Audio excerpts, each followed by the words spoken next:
Hi and blessed be. So there's probably going to be a lot of videos on my channel that are like this. So if you don't want to watch me drive, that's fine. So just probably put me on while you do something else, whatever. Or if you want to watch me drive, that's fine too. If there was a way that I could set you to where you could watch my scenery, I would totally do that instead, but I can't. So I'm just coming out of my religion class, and it's called Faith and Reasoning. It's actually more of a philosophy class than it is a religion course. So you're not really going over religions in this class. You're kind of going over theories of God and how that applies with rationality. So you're not using scriptures from any of the holy texts. You're not using any of the mythos from any of the stories. You're using logic compared with the characteristics that have been assigned with God. And the class is focused on the Abrahamic religions, which is Islam, Christianity, and Judaism. Unfortunately, we don't really dive off into the Islamic spectrums, but we do dive into the Christian and Jewish spectrums. And I believe one of the only reasons we jump into a Jewish spectrum is because we actually have a Jewish student in the class who wants to be a rabbi. And I think he's absolutely fascinating because he's not only Jewish, but he's also gay and going to be a rabbi and all of that interesting thing. I find that utterly fascinating. I know there's some branches of Judaism that do not accept homosexuality. I know there are others that obviously do. I believe it's the Reformed versions of Judaism that accept homosexuality, which is really neat, really good. I'm going to put my sunglasses on. But the professor herself, I don't know what she believes, but she is definitely most well versed in Christianity. She is not a biblical hounder or anything like that. She's not a traditional Christian if she identifies as a Christian. And the class is definitely not taught from a perspective of you have to believe and think this way in order to pass. I know there are people that, like movies come out about like atheist professors and Christian kids and the struggle there. Honestly, I think that's just a Christian paradigm that they live in that's not reality. But, there's jerky Christians, so I'm sure there's jerky atheists and jerky professors for sure. So, maybe it is a thing. But for the most part, it's perpetuated in Christian society because I grew up with that perspective. I grew up, if I was going to go to a secular college, I would be judged as a Christian, blah, blah, blah. And also, to a certain extent, it's done in paganism, too. Because if somebody finds out we're pagan, then all of this bad shit's going to go down. That's not necessary in certain parts of the United States. That's just not true. 9 times out of 10, if somebody's going to be open and accepting homosexuality, they're going to be open and accepting to other belief systems as well. I know I live in the Midwest. I'm located in Dayton, Ohio. I go to Wright State University, and belief, spirituality, none of that really matters. Sexuality doesn't matter. You are who you are as an individual, and that's what you should come across of as first. Of course, if you're going around shoving a cross, shoving a pentagram, shoving a Star of David, you're not going to be looked at really well. Or going around with a rainbow flag. I mean, there's certain things that are okay, there's certain things that are not okay, and that is definitely one of the things that is not okay. So that's just how life functions. And that's how I, as an individual, function, I don't throw my religion in your face, and I don't want you to throw yours in mine. But if I'm put into a particular situation, I'm going to stand up for my beliefs. But all of that's to say, and see, I ramble a lot. The specific topics about class. So, in the beginning, and see, I struggle myself because I was raised in a Christian household, I went to a Christian school, I did all the things. But all the while, and I've been pagan since I was in 5th grade. So all the while, I have maintained my own belief system, my own theology, my own beliefs. But I functioned, and I did well, and I said the right things, and at certain times I still say the right things, to function in that culture. And it is. Religion becomes a culture. There's a Christian culture, there's a Jewish culture, there's an Islamic culture, there's a pagan culture, there's a Wiccan culture, there's a Druid culture. You have all of these different sects of things. There's a Hindu culture. And religion goes with culture, obviously. Some of them not really. And then some of them intermingle. So there's this concept of perfect being theory, where God, deity, he, she, whatever, is perfect, has no flaws. They are all-knowing, they're all-loving, they're all just, they're all wise. They're everything that is good and perfect. So they have no evil, they have no injustice, they have no jealousy, revenge, or anything like that. They're perfect. And then you have concept of deity being inside time and outside time. So if a perfect being is going to be inside time, it's going to be perfectly involved in human and the natural world's day-to-day life, and functioning in the Abrahamic religions. That brings a lot to question. Because if God is perfect, jealousy is imperfection. So why does God reference himself as a jealous God? If God is perfect and all just, why did he create something that's not going to be perfect and unjust? If God is all-knowing, then why do bad things happen? If we have free will, but God is all-knowing, does that not take away from our free will, from God having foreknowledge of our decision? And if God is all-knowing and knows our decisions,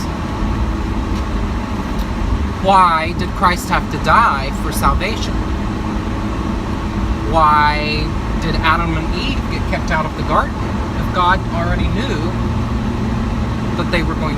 It just brings up all of these questions that do not function well with a biblical standpoint. Now, I'm sitting there, and I do not come from what's most popular now is Calvinistic Christianity. I come from an Armenian background, and those are different functions of philosophy, theology, within Christianity. So you have a Calvinist viewpoint and you have an Armenian viewpoint on scriptural interpretations. So Calvinists, they believe in predestination. They don't believe in backsliding. And I believe they believe in original sin at the time of a child's birth. And then they, predestination. Armenian does not believe in original sin from birth. They do not believe in predestination, and they believe that you have to work to attain your salvation. And it goes into a whole bunch of other stuff as well. But I'm sitting there, and I've got all of this Christian knowledge in my head, but at the same time I have all of this pagan knowledge in my head, and I am trying to picture the pagan gods and the pagan religions in these constructs that are presented to us. So, are the gods perfect beings? Do the gods dwell inside time, or do they dwell outside time? Are there gods who are perfect beings? Are there gods who are not perfect beings? Are there gods who dwell inside time and gods who do not dwell inside time? So I'm kind of getting there in my head, and I'm thinking to myself, I don't really think the pagan theology, the pagan viewpoint, is really going to have perfect gods and goddesses. I don't think we're going to have gods and goddesses that function outside time either. Because from my personal beliefs, from what I have come to know at this stage in my life, is that the gods are intimately involved in our day-to-day living. And they set forth tasks for us, or for me, to follow through with. And see, I'm talking through my viewpoint. So my worldview is what I am stating. You can take it or leave it. That's how paganism functions. That's how life in general functions, you know. I'm just presenting, I'm really talking through my own thing here. So, I don't think our gods are perfect either. And before, if you would have asked me if our gods are perfect, I would have said yes. But after I thought about it, I don't think they are. Because that perfect falls into that whole all-knowing, all-powerful, always present, all of that idea. And if you're perfect, you're not going to be limited by time. You're not going to have to function in time. And if you're perfect, there's not going to be imperfection. And just to state right off the bat, I do not believe in evolution. I just don't. And I don't know if that's still a hang-up I have from Christianity. But I look at both of those theories, and I think they're both just as equally as crazy and unacceptable. I do. I honestly do. To say that a giraffe had to stretch its neck to eat its food, I don't believe that. And then again, you know, to just say, boom, there's a dog, I don't know. Personally, I would rather believe in a deity saying, boom, there's a dog, than to think that a dog had to stretch its neck out and die off a couple times to, you know, I don't know. It's just equally crazy to me. And again, maybe I don't have a proper understanding of evolution or that theory because I didn't grow up with it. And to be honest, I haven't really done any kind of exploration into that because I've never believed in it. It's something that I just don't believe. And I'll also just be upfront and honest, I've not really delved into pagan creation stories either. It's not something that has come up as an issue for me to delve into. But now, stuff like that is becoming more of an issue for me to deal with. And then, two, I'm trying to limit myself because of the path that I'm getting ready to take spiritually. Because I am switching from eclectic Wicca, broad paganism, and I'm going into a specific tradition of Wicca that has specific beliefs and specific rites and liturgy. So I'm not sure what's going to be introduced to me that's either going to cause me to change my beliefs, add to my beliefs, or take away from them. So I'm being very careful in how I state things. So that's why I'm saying right now, at this moment, I do not believe our gods are perfect. I do not believe our gods dwell outside time. I think our gods function inside time. I think our gods are limited by a certain amount of foreknowing. And I believe that we have free will. I do not believe that the gods have a foreknowing that a man is going to rape a 9-year-old girl. Because I believe that if our gods had foreknowledge of that, it wouldn't occur. So it gets really touchy. It gets really touchy. I get into this idea also of could our deities have only the foreknowledge of what is good and perfect because they are good and perfect, and they don't have a foreknowledge of that which is imperfect. But then that also throws a wrench into it of they're not completely perfect, because if they were perfect, they would know everything. So I'm trying to think to mythology and my inner knowing of how I experience my gods in my life and see how that plays out. And I have never stated that I worship nature, but it is something that is becoming more apparent to me that our gods function as nature.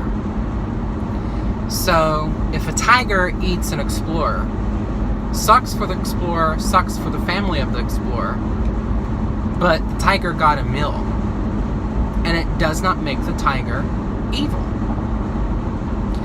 But the man that rapes the 9-year-old, that's evil. That's enacting a force, a cruel mentality, a selfish mentality, a dominating mentality, a power over mentality, a sick and twisted mentality over another intelligent being that had no say in what the other intelligent being was going to do. So the problem of evil does not exist in nature. It exists in human nature. Now, a Christian answer would be the fall of man. But that also does not function in the paradigm of how they view their God. Because if God is perfect, that's not going to happen. If God is all-knowing, that's not going to happen. Especially if God is all-just. But if you function in a paradigm of God being good and evil, there you go. It's going to happen. You'll have good things, you'll have bad things. But if God is evil, then why should there be adoration and praise to a deity that's going to uphold perverse behavior, evil behavior? And to say that it's in the divine will of the gods that something like that happens, I think that's wrong. I fervently believe that.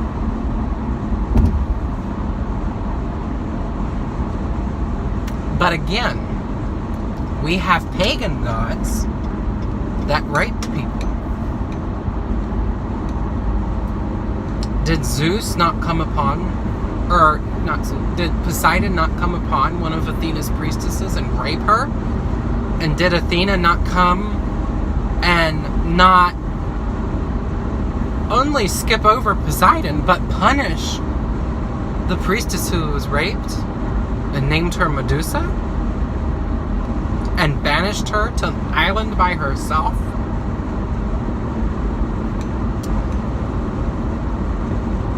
It's very interesting. It's very interesting because the ideas that we as a human race want to tag onto and box deities into, it's very futile. And at times it's very arbitrary. We want our gods and goddesses, our religions, to be perfect, to be all good, all just, all encompassing of everything that is good and perfect in life. Everything that makes us comfortable, everything that makes us feel safe. But that's not reality. That is not human reality. It's not intelligent reality.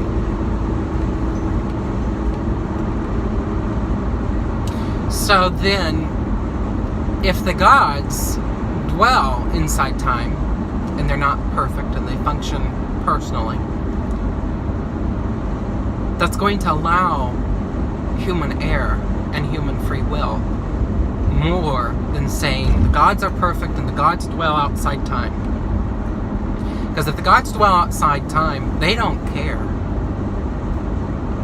They're doing whatever gods do and not interfering with human life. They put us here to do whatever and walked away. Because they're outside time. They're not inside time. They're not concerned about time.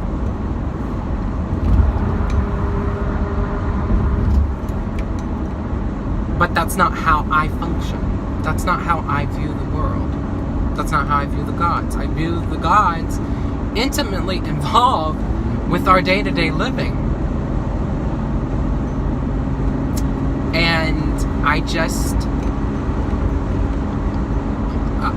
have to admit that I guess the gods aren't perfect because of the imperfections in the world. But what is nature? What is nurture? And what do...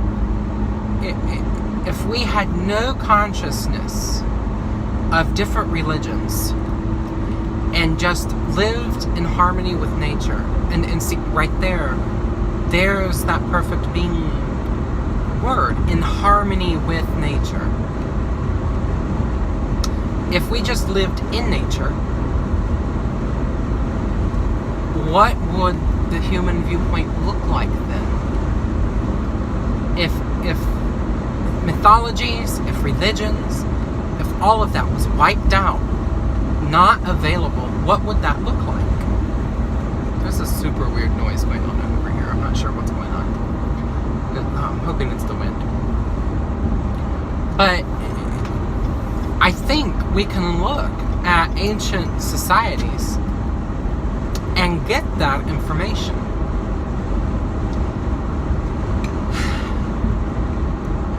But at the same time, there's still darkness, there's still evil, there's still bad behavior. So no matter what one says, no matter how close one is to the earth, to nature, there's always some sort of corruption. So is that corruption has to come from the gods. Because we come from the gods. Evolution started somewhere. It's like the domino effect. It didn't just happen.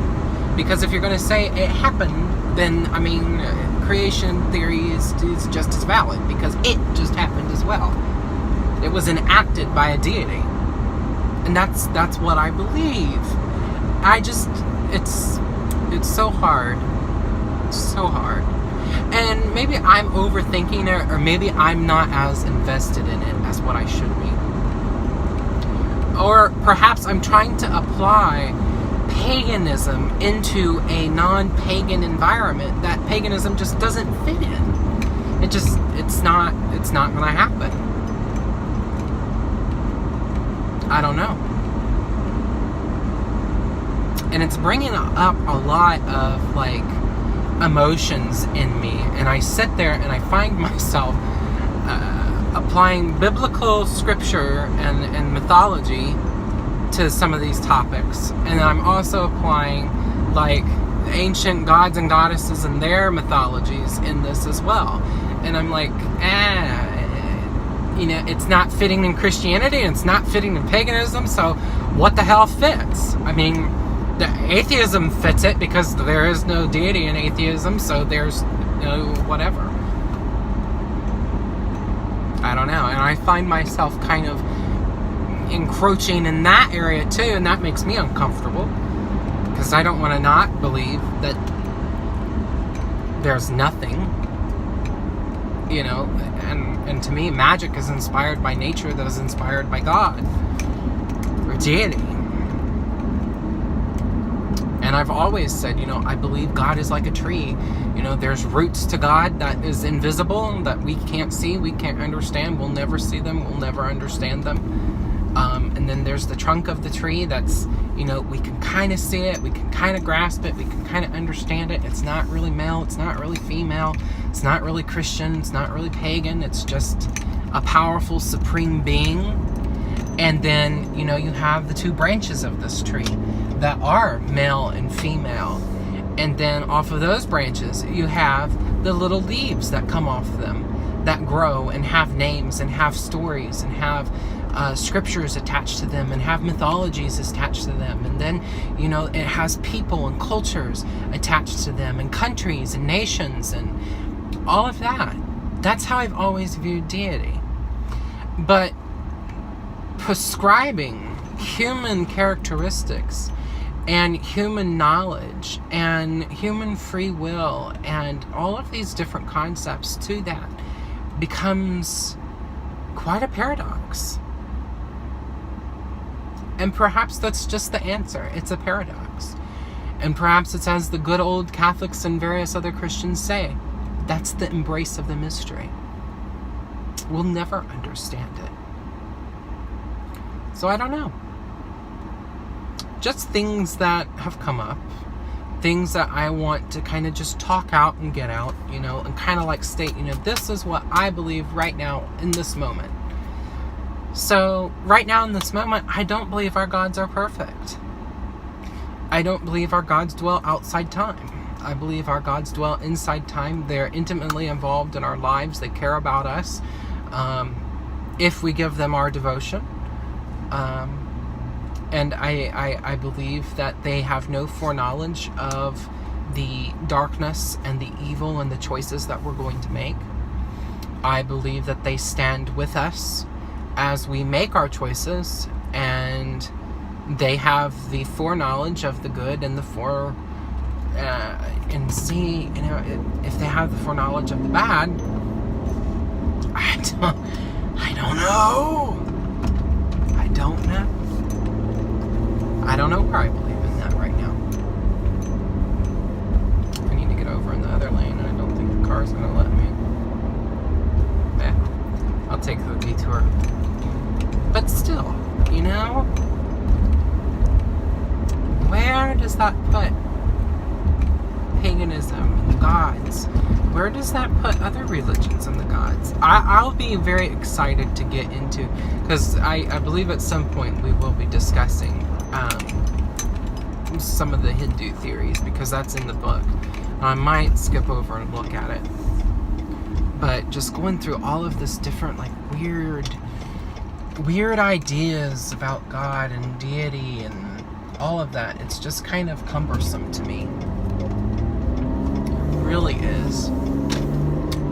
So, and it just it puts me in this box of I honestly don't know what I believe right now. I know I can walk away from the class and become comfortable in not really caring if the gods are inside time or outside time, or if they're perfect or imperfect, because nothing bad has happened to me today. And if bad things do happen, I tend to cry out to my gods, help me through it. I don't look at them and say, why did you let this happen? Because I guess I honestly don't think they know. And maybe on some level they actually just don't care. Maybe they don't care, but they care that we care. If we're working with gods and goddesses, I don't know. It just brings a lot up. And I guess everything just boils down to why. Why does it matter? Why do we care? Why does it happen? Why does it not happen? So I don't know. I have successfully spent 30 minutes talking. So I'm going to just stop this and see if I can't upload this. And leave comments. Talk about it. Think about it. Dwell on it. Eat some of this, Apply it to your path. That's what I like to say. Question your path. Always allow yourself to be challenged. And that's what I enjoy about this. I like being challenged. So I leave you with these thoughts today. I might come back at you later. I'm not really too sure. But yeah. So blessed be.